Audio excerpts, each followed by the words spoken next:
الذي أرسله بالحق بشيرا ونذيرا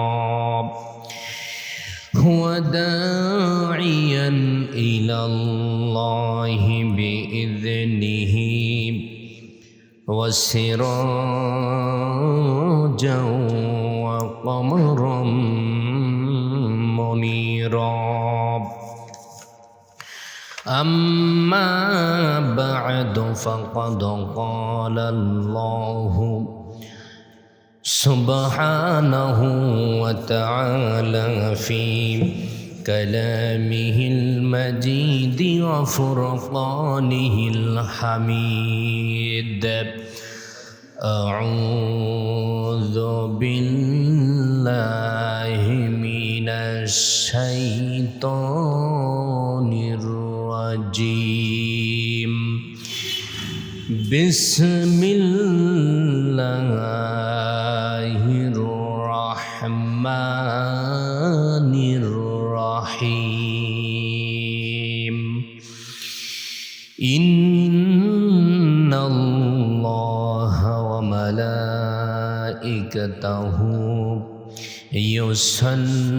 يصلون على النبي يا أيها الذين آمنوا صلوا عليه وسلموا تسليما.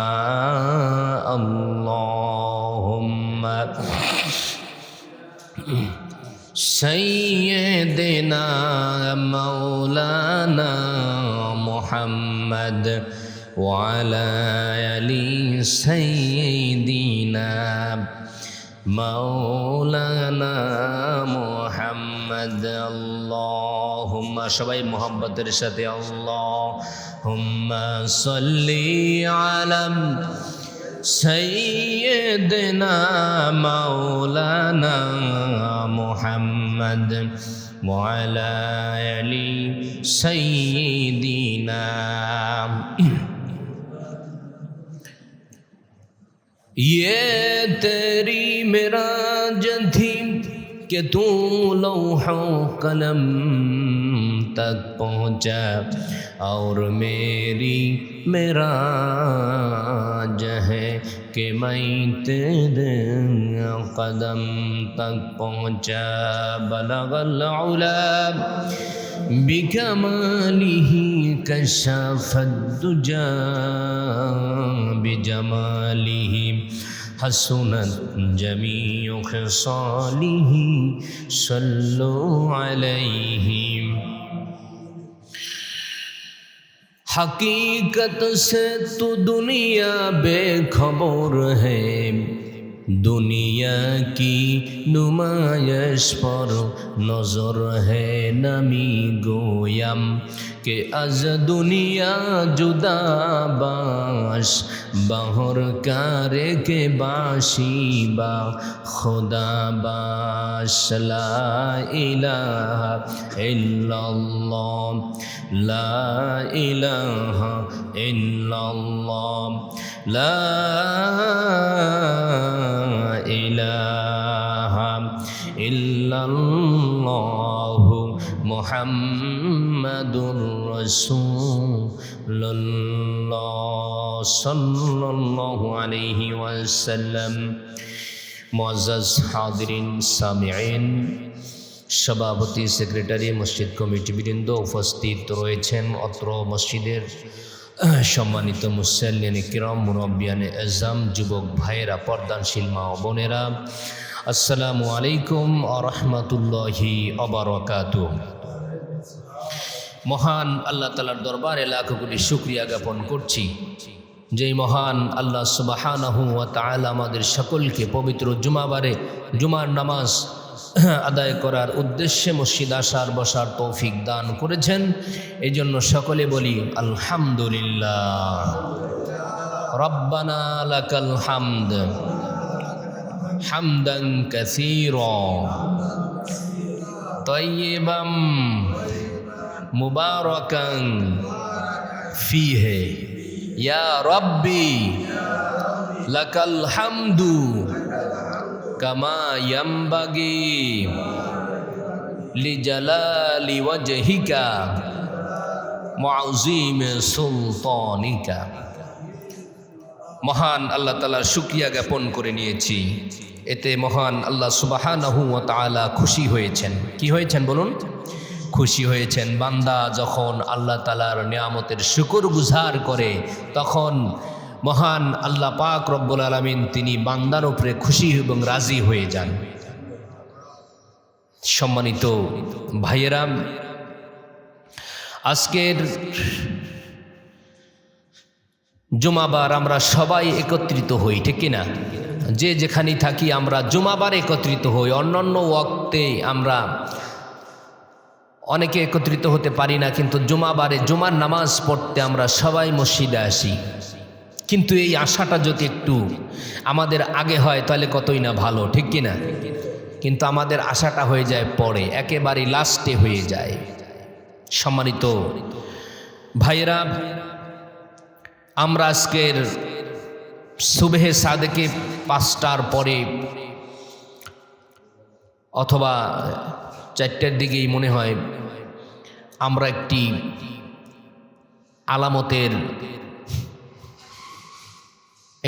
আলামতের একটা আভাস আমরা পেয়েছিলাম। যারা ঘুমিয়েছিলেন তারা বলতে পারবেন না, যারা বিল্ডিংয়ের ভিতরে ছিল, জাগ্রত ছিল, তারা একটু টের পেয়েছিলেন, ঠিক কিনা? কি এই শব্দটা কি ছিল? কম্পন, ঠিক কিনা? কম্পন, ভূমিকম্প হয়েছিল। একটা হলো জল, অর্থাৎ সমুদ্রের ভিতরে একটা ভূমিকম্প আছে, ওইটা জমিনে টের পায় না। আর একটা হলো ভূমিকম্প মাটির ভিতরে যেটা হয়, ওইটা মানুষ টের পায়। আমি একবার ঢাকাতে ছিলাম 2016 বা এরকমের একটা সময়। আমি 4তলা উপরে ছিলাম। হঠাৎ করে রাত তখন 3টা, 3:30 বাজে। তখন আমি দেখলাম যে পুরা বিল্ডিং মনে হয় যে সব ভেঙে চুরমার হয়ে যাচ্ছে, কর্মর দিয়ে একেবারে ভেঙে যাচ্ছে। ঘুম থেকে উঠলাম, আমার রুমে যারা ছিল সবাই ঘুম থেকে জাগ্রত হয়ে গেল। সেই 4তলা থেকে নিচতলায় চলে আসলাম, রোডে বের হয়ে গেলাম। শুধু আমি একা বের হই নাই, ওই এলাকায় যত মানুষ ছিল সবাই রাস্তায় বের হয়ে গিয়েছে। কেন বের হয়েছে? ভয়। কি বলেন? ভয়তে। এই জন্য আল্লাহ পাক রব্বুল আলামিন তিনি বলেন, ওয়া মা নুরসিলু বিল আয়াতি ইল্লা তাখওয়িফা। আমি নিদর্শন তো এই জন্য পাঠাই যাতে লোকেরা তা দেখে ভয় করে। এটাই ভূমিকম্প, এটা একটা কিয়ামতের আলামত, ঠিক কিনা? যখন কিয়ামত সংগঠিত হবে, যখন কিয়ামত নিকটবর্তী হয়ে যাবে, তখন ভূমিকম্পর দেখা দিবে, ভূমিকম্প চলে আসবে। কিছুদিন পর পর ভূমিকম্প হবে জমিনে। মানুষেরা এই নিদর্শন দেখে তারা ভয়ে আতঙ্ক হয়ে যাবে। অর্থাৎ এই পৃথিবী যখন আল্লাহ পাক রব্বুল আলামিন ধ্বংস করে দিবেন, শেষ করে দিবেন, পৃথিবী রাখবেন না, আসমান রাখবেন না, জমিন রাখবেন না, তখন তিনি ভূমিকম্পের মাধ্যমে, শব্দের মাধ্যমে পৃথিবী ধ্বংস করে দিবেন। এই জন্য আল্লাহ তাআলা বলছেন, ওয়া মা আসাবাকুম মিন মুসিবাতিন ফাবিমা কাসাবাত আইদিকুম ওয়া ইয়াফু আন কাসীর। সূরা শুআরা 30 নম্বর আয়াত। এই আয়াতের ভিতরে আল্লাহ পাক রব্বুল আলামিন তিনি বলেন, তোমাদের উপরে যে সব মুসিবত আসে, বিপদ আসে, ভূমিকম্প আসে, যত রকমের সিডর আসে, নার্গিস আসে, আসে কিনা, যত রকমের ঘূর্ণিঝড় আসে, যত রকমের বিপদ আসে, যত রকমের বিপদ এবং মুসিবতের ভিতরে তোমরা পতিত হও, তা তোমাদের কর্মেরই ফল। তোমাদের হাত দিয়ে তোমরা তা কামাই করে আসো, তোমরা হাত দিয়ে কামাই করো, কামাই করার পরে আমি আল্লাহ পাক রব্বুল আলামিন তোমাদেরকে এই বিপদ দিয়ে দেই, বিপদে ফেলে দেই। সুবহানাল্লাহ। কেন সুবহানাল্লাহ? কেন? কেননা বিপদ আসলে মানুষ আল্লাহকে স্মরণ করে। বিপদে পড়লে, যখন সুখে শান্তিতে থাকে তখন আল্লাহর কথা মনে থাকে না। আর যখন একটা রোগ হয়, যখন একটা বালা চলে আসে, একটা মুসিবত চলে আসে, তখন আল্লাহকে কত রকমের স্মরণ করে, ঠিক কি না? এই যে করোনার ভিতরে মানুষ এত আতঙ্ক হয়েছে, আপনার জীবনে আপনি দেখেন নাই, ঠিক কি না? শুধু বাংলাদেশ নয়, গোটা পৃথিবী আতঙ্কিত হয়েছে শুধুমাত্র এই করোনার কারণে। কি বলেন আপনারা? কিন্তু এই করোনা থেকে বাঁচতে হলে কার কাছে সাহায্য চাইতে হবে? আল্লাহর কাছে আমাদের সাহায্য চাইতে হবে। এবং আমাদের পাপের যেই রাস্তাগুলো আছে, এই পাপের রাস্তাগুলো আমাদের বন্ধ করে দিতে হবে। আমরা যে পাপগুলো করি, যে গুনাহগুলো করি, এই গুনাহ থেকে আমাদেরকে বেঁচে থাকতে হবে। তাহলে আল্লাহ পাক রব্বুল আলামিন এই জমিন থেকে এরকমের রোগ শোক উঠিয়ে নিয়ে যাবেন, করোনা থেকে মুক্তি দিবেন, প্যারালাইসিস থেকে মুক্তি দিবেন, কঠিন রোগ থেকে আল্লাহ পাক রব্বুল আলামিন আমাদেরকে মুক্তি দিবেন যদি আমরা আমাদের পাপের কাজগুলো ছেড়ে দিতে পারি, যদি আমরা গুনাহের কাজগুলো ছেড়ে দিতে পারি, তাহলে আল্লাহ পাক রব্বুল আলামিন আমাদেরকে বিপদে ফেলবেন না, মুসিবতে ফেলবেন না। আমি বলছিলাম এই পৃথিবী ধ্বংস হবে কিসের মাধ্যমে? ভূমিকম্পের মাধ্যমে। এত বড় শব্দ আপনি শুনতে পাবেন। ওই দিন এমন কঠিন করাঘাত হবে, এত জোরে ধাক্কা লাগবে, পৃথিবীর জমিনে ধাক্কা লাগবে, তখন মানুষগুলা সব আতঙ্কিত হয়ে যাবে। পৃথিবীতে যারা থাকবে তারা সবাই আতঙ্কিত হয়ে যাবে। সে সম্পর্কে আল্লাহ পাক রব্বুল আলামিন তিনি বলছেন, ইযা যুলজিলাতিল আরদু জিলজালাহা ওয়া আখরাজাতিল আরদু আসকালাহা ওয়া ক্বালাল ইনসানু মা লাহা। জোরে বলুন সুবহানাল্লাহ। ইযা যুলজিলাতিল আরদু জিলজালাহা, যখন ভূমিকম্পের মাধ্যমে ধ্বংস করা হবে, করাঘাত করা হবে, ওয়া আখরাজাতিল আরদু আসকালাহা, এই জমিন থেকে, মাটির ভিতর থেকে, এই জমিন থেকে এই ভিতরে যাহা কিছু আছে সব কিছু তারা বের করে দিবে। ওয়া ক্বালাল ইনসানু মা লাহা, মানুষেরা বলবে আজকের এই সম্পদের কি দাম আছে? এই সম্পদের আজকের কি দাম আছে? কোনো দাম আছে? কোনোই দাম নাই। মানুষেরা বলবে আজকের কি হলো? ঘটনা কি? এতদিন সূর্য তো উদিত হতো পূর্ব দিক থেকে, আজকের সূর্য উদিত হয়েছে পশ্চিম দিক থেকে। ঘটনা কি? এত বড় বড় শব্দ, এত বড় বড় ভূমিকম্প তো আর কোনো দিন দেখি নাই। এখন এই পৃথিবী ওলট পালট হয়ে যাচ্ছে। ঘটনা কি? ঠিক কিনা? মাটির নিচে সম্পদ আছে না নাই? তেলের খনি কি উপরে না নিচে? স্বর্ণের খনি কি উপরে না নিচে?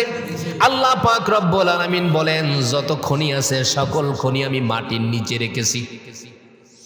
কয়লার খনি বলেন, যত রকমের খনি আছে সকল খনি আল্লাহ পাক রব্বুল আলামিন মাটির নিচে রেখেছেন। বন্ধুরা আমার, তেলের দাম বেশি না স্বর্ণের দাম বেশি? পানির দাম বেশি না স্বর্ণের দাম বেশি? কথা বলেন। এই পৃথিবীতে এখন পানির দাম কম, স্বর্ণের দাম বেশি, ঠিক কিনা?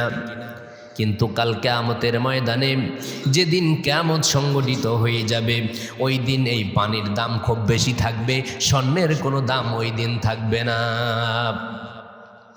এক গ্লাস পানির দাম কত হবে আপনি একটু চিন্তা করে দেখেন। যেদিন আপনার বুক শুকিয়ে যাবে, আপনার গলা শুকিয়ে যাবে এক গ্লাস পানির জন্য, একটু পানির জন্য আপনি একটু পানি খেলে আপনার এই শরীরটা তৃপ্তি লাভ করবে, কলিজাটা ভিজে যাবে, আপনার মুখটা শুকিয়ে গিয়েছিল ভিজে যাবে। এক গ্লাস পানির জন্য আপনি হাহাকার করবেন, কিন্তু ওইখানে আর কোনো পানি পাওয়া যাবে না। পানি পাবেন না। আপনার সামনে এখন আমি স্বর্ণ পাচ্ছি না, রূপ্য পাচ্ছি না, কোনো খনি আমি এখন পাচ্ছি না, কিন্তু যেদিন আল্লাহ পাক রব্বুল আলামিন পৃথিবী ধ্বংস করে দিবেন ভূমিকম্পের মাধ্যমে, করাঘাতের মাধ্যমে, আল কারিআতু মাল কারিআতু ওয়া মা আদরাকা মাল কারিআ। সম্মানিত ভাইয়েরা,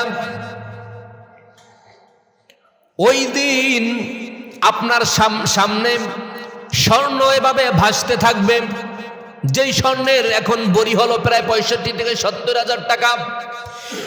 মন কেমন স্বর্ণ আপনার সামনে ভাসতে থাকবে, আপনি জিগাবেন না। এই জন্য বলা হয়েছে ওয়া আখরাজাতিল আরদু আসকালাহা, জমিনের ভিতরে যাহা কিছু আছে সব কিছু বের করে দেবে, কোনো কিছু সে গোপন রাখবে না। মানুষেরা এত কিছু পাওয়ার পরেও ওই দিন তারা এগুলো নেওয়ার জন্য আর ভাগাভাগি করবে না। ওইগুলা নেওয়ার জন্য, ভোগ করার জন্য কেউ কাউকে মারবে না, কেউ কাউকে হত্যা করবে না। কিন্তু এখন কিন্তু দেখা যায় সম্পদের লোভে, টাকা পয়সার লোভে, এরপরে একটু বাহাদুরির লোভে, একটু ক্ষমতার লোভে মানুষকে আমরা হত্যা করে ফেলি, মানুষকে পিটাই মারি ধরি। কিন্তু ওই দিন আসার পরে কিন্তু কোনো দিনও কোনো মানুষকে ওই দিন আঘাত করা হবে না, কারণ স্বর্ণ আপনার সামনে থাকবে, আপনি নিতে পারবেন না, আপনার মন চাইবে না নেওয়ার জন্য। ওই দিন কোনো চাহিদাও মানুষের থাকবে না।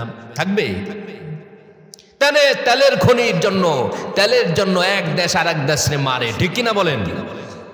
স্বর্ণের জন্য এক দেশ আর এক দেশে মারে, স্বর্ণ হাসিল করার জন্য, তেল হাসিল করার জন্য, কয়লা হাসিল করার জন্য, গ্যাস হাসিল করার জন্য।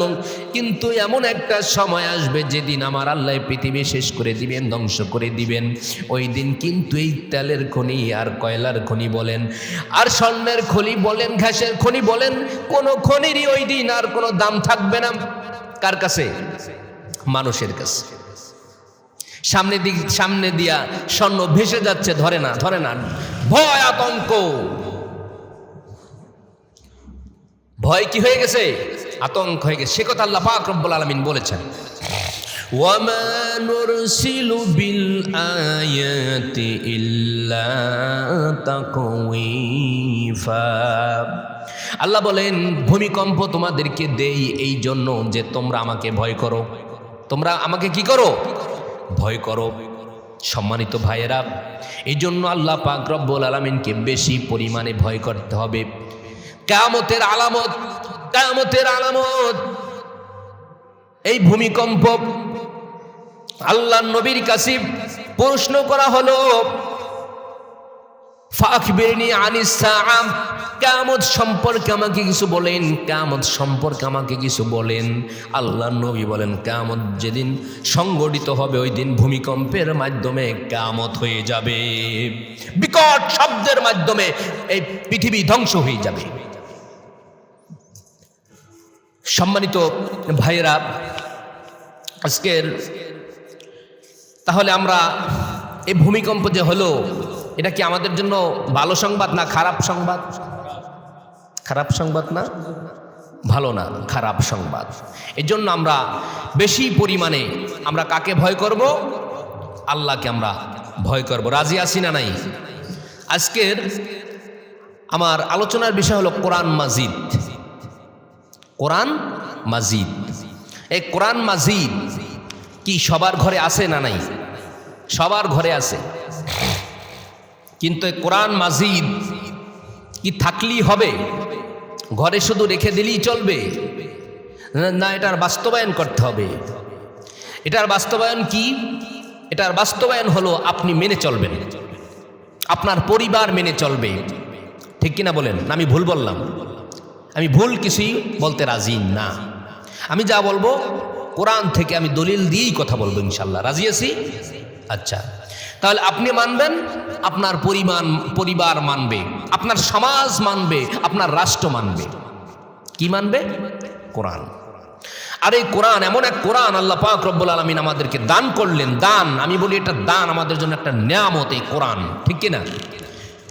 এই কোরআন হলো শ্রেষ্ঠ সম্পদ। সুবহানাল্লাহ বলেন। এই কোরআন শ্রেষ্ঠ সম্পদ। আমি আস্তে আস্তে বলছি। আপনারা মনে করেন যে কিছু জমি থাকলে মনে হয় আমার সম্পদ, এটাই আমার সম্পদ। কিছু টাকা পয়সা থাকলে এটাই আমার সম্পদ। ন, এই টাকা পয়সা শেষ হয়ে যেতে বেশি সময় লাগবে না। ঠিক কিনা? এই সম্পদ শেষ হয়ে যাইতে বেশি সময় লাগবে না, একটা ইঞ্জেকশনের দামও না। ঠিক কিনা? এমন রোগ আল্লাহ পাক রব্বুল আলামিন আপনাকে দিয়ে দিবে, ওই সেই মালয়েশিয়া যেতে হবে, লন্ডন যেতে হবে, আমেরিকা যেতে হবে, একটা ইঞ্জেকশনের দাম লাগবে 1 কোটি টাকা। তখন সম্পদ কোথায়? দাম আছে, কিন্তু কোরআনের দাম আছে। ঠিক কিনা? এই জন্য আল্লাহ পাক রব্বুল আলামিন তিনি বলছেন, কুল বিফাদলিল্লাহি ওয়া বিরহমাতিহি ফাবিযালিকা ফালইফরাহু হুয়া খায়রুম মিম্মা ইয়াজমাউন।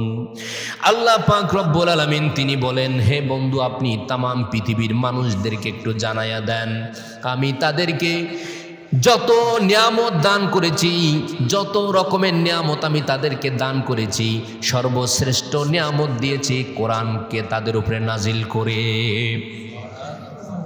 এই কোরআনকে আমি তাদের উপরে নাজিল করে তাদেরকে এই নিয়ামত হিসেবে দিয়ে শ্রেষ্ঠত্ব প্রমাণ করেছি এবং সর্বশ্রেষ্ঠ সম্পদে পরিণত করেছি। সুবহানাল্লাহ।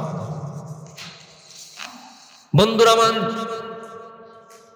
এই কোরআনের অসংখ্য নাম রয়েছে। কোরআনের অসংখ্য নাম রয়েছে। কোরআনের কি একটাই শুধু নাম আল কোরআন, আর কোনো নাম নাই? না, আছে। বন্ধুরা আমার, আল্লামা জালালউদ্দিন সুয়ুতি রাহিমাহুল্লাহ তিনি তার এক রচিত এক গ্রন্থে তিনি 55টি নামের কথা বলেছেন। কয়টি? 55টি নামের কথা বলেছেন আল কোরআনের। আল্লামা আবু জাফর তাবারি রাহিমাহুল্লাহ তিনি বলেন, হযরত নবী করিম সাল্লাল্লাহু আলাইহি ওয়াসাল্লামের উপরে যে কোরআন নাজিল হয়েছে, এই কোরআন নাজিল যে হয়েছে, কোরআনের তিনি 4টা নাম দিয়েছেন। কয়টা? এই 4টা নামের ভিতরে 1 নাম্বার নাম দিয়েছেন আল কোরআন। আল কোরআনকে কোরআন নামকরণ কেন করা হলো? কোরআন যে কোরআনের নাম যে আল কোরআন কেন রাখা হলো, কিসের জন্য রাখা হলো? অর্থাৎ এই পৃথিবীতে একটাই মাত্র কিতাব আছে, একটাই মাত্র বই আছে, একটাই মাত্র কি আছে? মহা আসমানি গ্রন্থ আছে, যে তামাম পৃথিবীর জমিনে এই কিতাবটা যত পরিমাণ পড়া হয়, অত পরিমাণ অন্য কোনো কিতাব আর পাঠ করা হয় না। হয় একটা বই আপনি পড়লে একবার পড়ে শেষ করে ফেলেছেন, আর ভালো লাগে না, পড়বো না, বাদ। কিন্তু আপনি যখন পড়তে যান, যেখান থেকেই পড়বেন ওইখান থেকেই আপনার পড়াটা মধুর লাগবে এবং আপনার পড়তে ভালো লাগবে। আপনার মন, আপনার অন্তর একবারও বলে না যে এখান থেকে তো একবার পড়ছো আর পড়া লাগবে না, এটা কিন্তু বলে না। সূরা ফাতিহা আপনি যখন পড়েন, বারবার পড়েন, আপনার একবারও কিন্তু মনে আসে না যে না আমার তো আর ভালো লাগে না। এটা বলছে? আপনার এই অন্তর বলে না। আপনার অন্তর যখনই কোরআনের আয়াত পায়, যখনই শুনতে পায়, তখনই আপনার ঈমান বৃদ্ধি হয়। সুবহানাল্লাহ। এজন্য আল্লাহ তাআলা বলছেন ইন্নামাল মুমিনুনাল্লাযীনা ইযা যুকিরাল্লাহু ওয়াজিলাত কুলুবুহুম ওয়া ইযা তুলিয়াত আলাইহিম আয়াতুহু যাদাতুহুম ঈমানা ওয়া আলা রাব্বিহিম ইয়াতাওয়াক্কালুন। সুবহানাল্লাহ। আল্লাহ পাক রব্বুল আলামিন বলেন যে মুমিনেরা যখন কোরআন তেলাওয়াত শুনে, যখন তারা তাদের সামনে যখন কোরআন তেলাওয়াত করা হয় অথবা যখন তারা তেলাওয়াত করে, তখন তাদের ঈমান বৃদ্ধি হয়, বাইরে যায়। জোরে বলুন সুবহানাল্লাহ। ঠিক কি না? কিন্তু অন্যান্য কিতাব পড়লে ঈমান বাড়ে? ঈমান বাড়ে? বাড়ে না। কোরআন হলো আরবি শব্দ। কোরআন কি? আরবি শব্দ। আরবি কোরআন শব্দটির অর্থ হলো পাঠ করা। কি করা? কোরআন শব্দের অর্থ কি? পাঠ করা বা পঠিত। আমি বলেছিলাম যে তামাম পৃথিবীতে এমন কোনো কিতাব নাই যেই কিতাবটা সবচেয়ে বেশি পাঠ হয়, এমন কোনো কিতাব নাই। এই জন্য এই কোরআন এই পৃথিবীতে সবচেয়ে বেশি পঠিত হয় অথবা পাঠ করা হয় বা তেলাওয়াত করা হয়। এই জন্য এই কোরআনকে কোরআন নাম দিয়েছেন এক নম্বরে। সুবহানাল্লাহ। দ্বিতীয় নম্বরে আল ফুরকান। কোরআনের নাম কি? আল ফুরকান। তৃতীয় নম্বরে আল কিতাব। চতুর্থ নম্বরে আজ-জিকির। কোরআনের নাম কি? আজ-জিকির। বন্ধুরা আমার, কিন্তু দেখা গেল যে এই কোরআনের আরো অসংখ্য নাম আছে না? নাই? আল্লাহ পাক রব্বুল আলামিন তিনি বলছেন ইয়াসিন ওয়াল কুরআনিল হাকীম। আল্লাহ পাক রব্বুল আলামিন এই কোরআনের নাম দিয়েছেন বিজ্ঞান। সুবহানাল্লাহ। আল্লাহ বলেন যে এই প্রজ্ঞাময় কিতাবের কসমে, কোরআনের কসম। সুবহানাল্লাহ। এই কোরআন হলো বিজ্ঞান, সায়েন্স যেটাই বলেন, যত বড় বড় বিজ্ঞানী বলেন, যারা বিজ্ঞান নিয়ে পড়াশোনা করে তারা এই আল কোরআন নিয়ে আগে রিসার্চ করে। কারণ এই পৃথিবীতে যদি একটি সত্য কিতাব থেকে থাকে, নির্ভুলযোগ্য একটা কিতাব যদি থেকে থাকে, সেটা হলো আল কোরআন। এই জন্য এই কোরআনকে আগে পড়া শেষ করে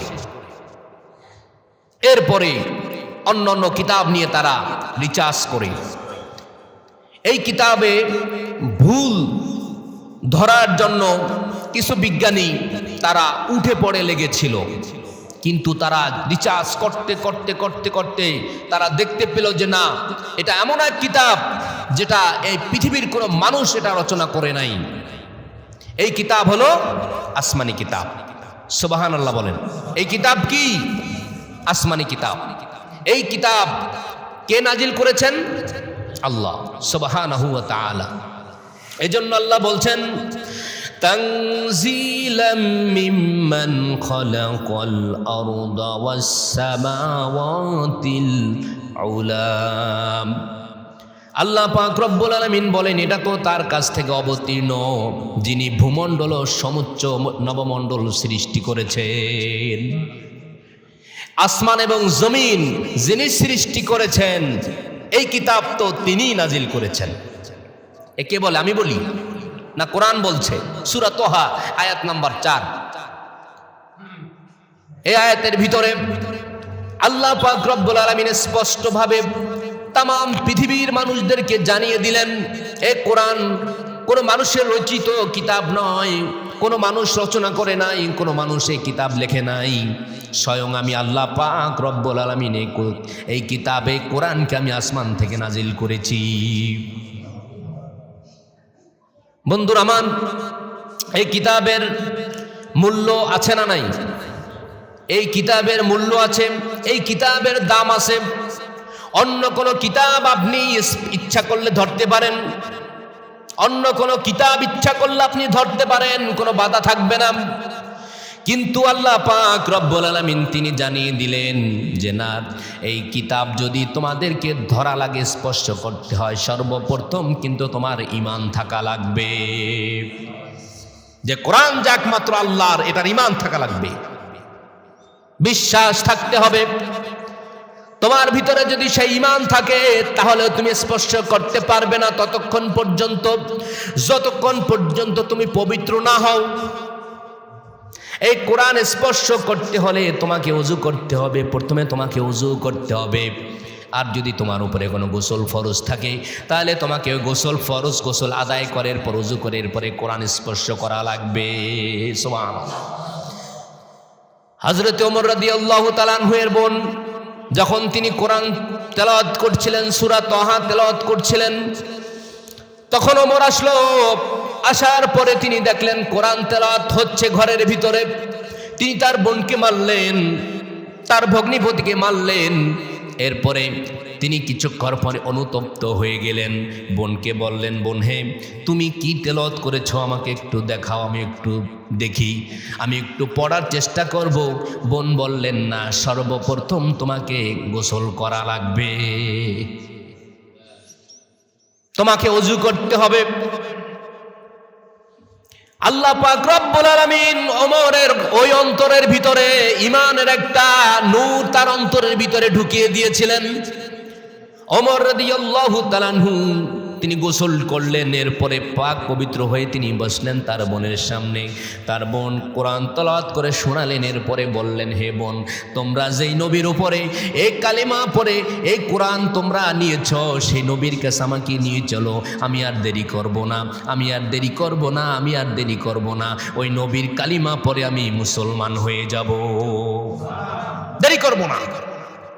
সেই কিতাব, এই সেই কিতাব, সেই 1450 বছর আগে যে কিতাব নাজিল হয়েছিল সেই কিতাব।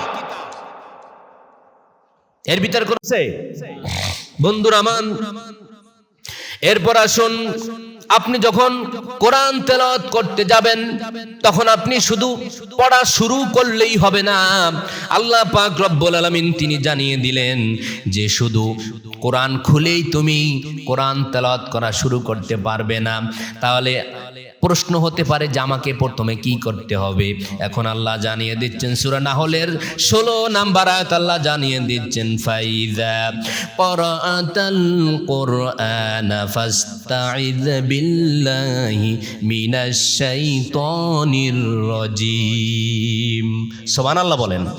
কারণ এই কোরআন যখনই কোনো মানুষ পড়তে যাবে তখন শয়তান তাকে ধোঁকা দিবে। এজন্য আল্লাহ বলছেন যে কোরআন যখন তুমি পড়তে যাবে সর্বপ্রথম আমি আল্লাহর কাছে সাহায্য চাইবে। এই বিতাড়িত শয়তান থেকে আমি পানা চাচ্ছি আল্লাহ, আমি এই কোরআন পড়ব, এই কোরআন আমাকে পড়ার তৌফিক দান করো। এই জন্য সর্বপ্রথম তুমি যখন কোরআন পড়তে যাইবা, যখন তুমি পড়বা তখন সর্বপ্রথম এই শয়তান থেকে তুমি আমি আল্লাহর কাছে পানা চাইবা। শয়তান হলো আমাদের প্রকাশ্য দুশমন, ঠিক কি না? প্রকাশ্য দুশমন বন্ধুরা মান। এরপরে আল্লাহ বললেন যে শুধু এই আউযু বিল্লাহি মিনাশ শাইতানির রাজীম পড়েই তুমি শেষ করতে পারবা না।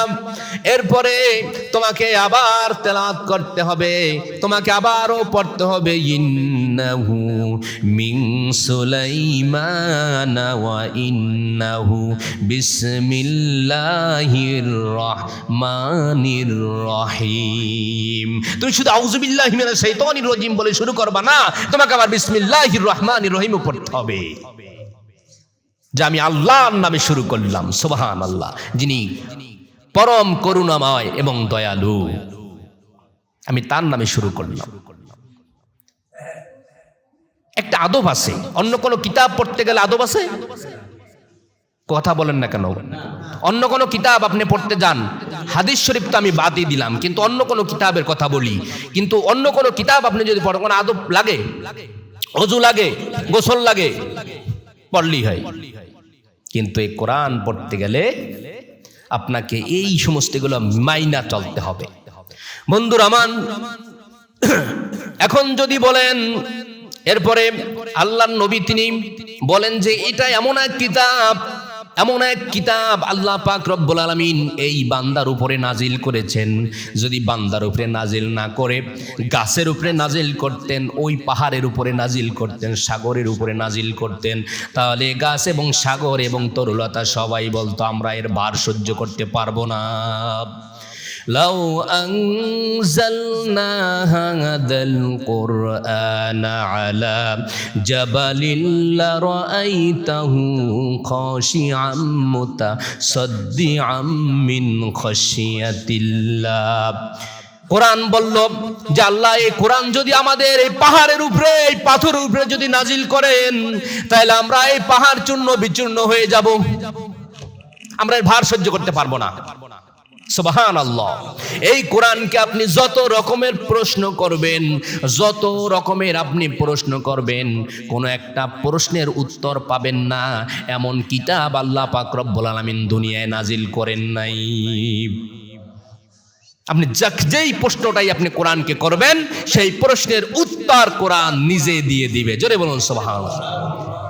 আল্লাহর নবী বলেন, মান ক্বারা হারফাম মিন কিতাবিল্লাহি ফালাহু হাসানাতু ওয়াল হাসানাতু বিআশরি আমসালিহা। সুবহানাল্লাহ।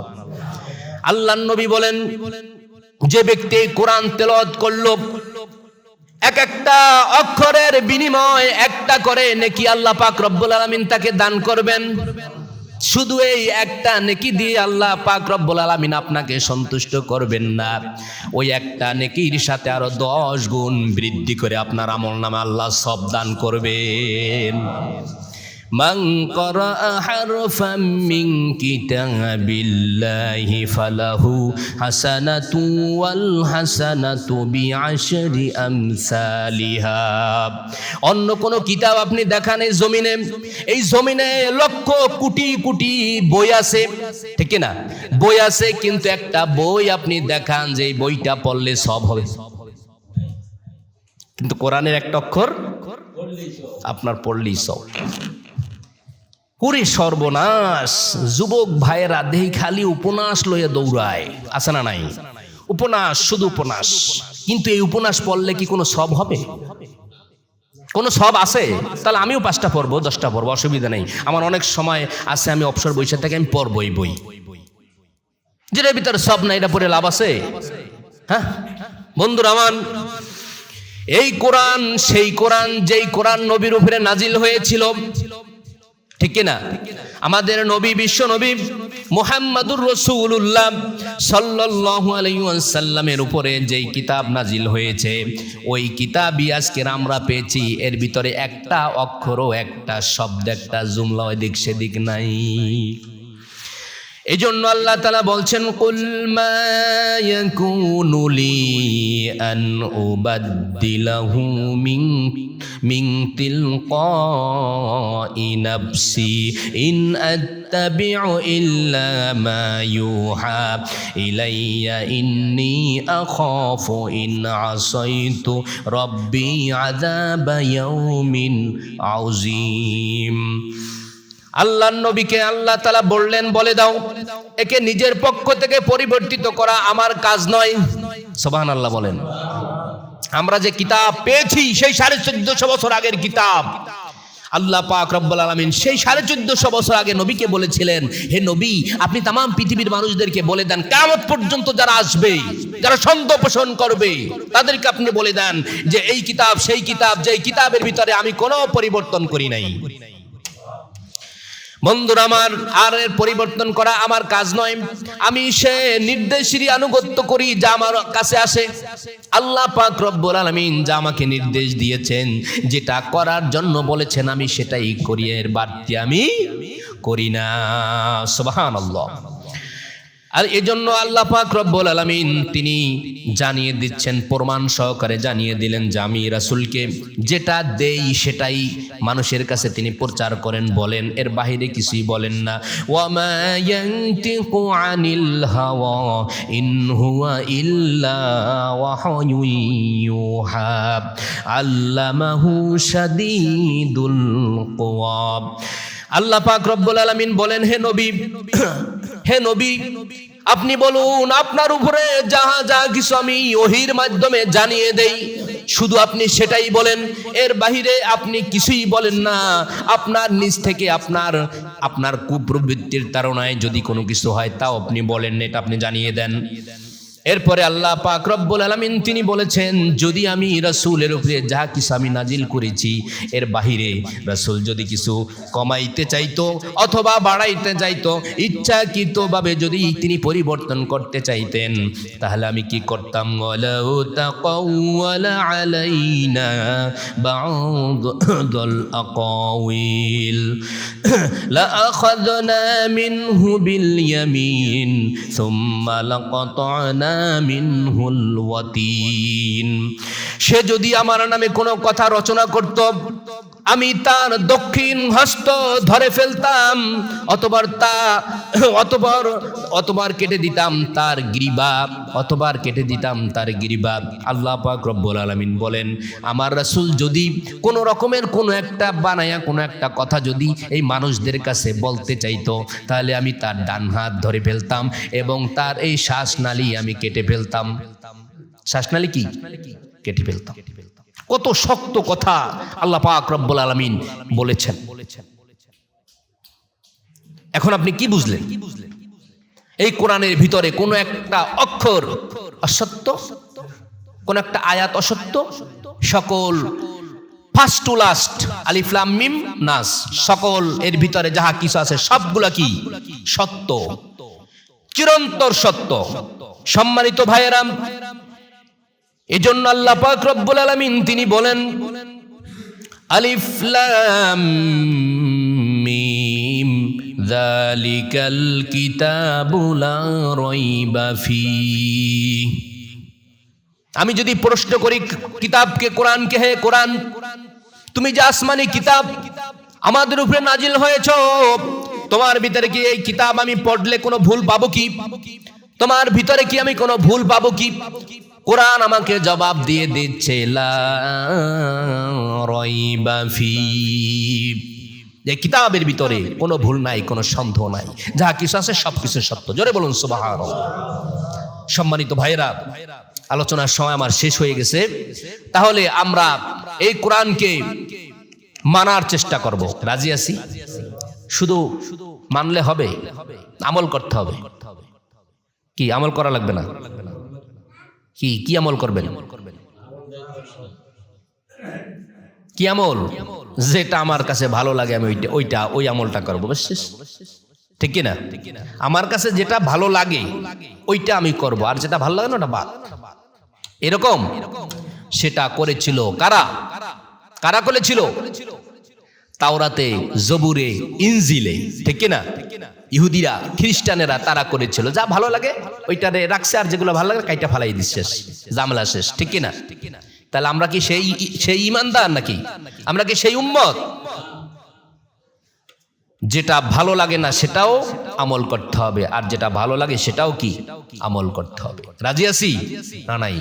আপনি সুদ খান, সুদ তো ভালো জিনিস না। ভালো জিনিস? ঘুষ খান, এটা ভালো জিনিস, কিন্তু কোরআনে তো বলছে সুদ খাওয়া যাবে না, হারাম। কিন্তু এখন আপনার কাছে এটা ভালো লাগবে না, তাহলে এটা ফেলে দেন, এটা বাদ। কারণ আমার তো সুদ খাইতে হবে, এটা বাদ। নিজের ইচ্ছা মতো চললে হবে? কোরআন আলোচনা মাত্র শুরু করছিলাম, এই মাত্র 2টা আয়াত পড়ছি, এর ভিতরে সময় শেষ হয়ে গেছে। এই আলোচনা ইনশাআল্লাহ আগামী সপ্তাহে থাকবে। রাজি? আখির দাওয়ানা আনিল হামদুলিল্লাহি রাব্বিল আলামিন। যারা সুন্নাত নামাজ পড়েন না তারা 4 রাকাত ক্বাবলাল জুমা সুন্নাত নামাজ পড়বেন।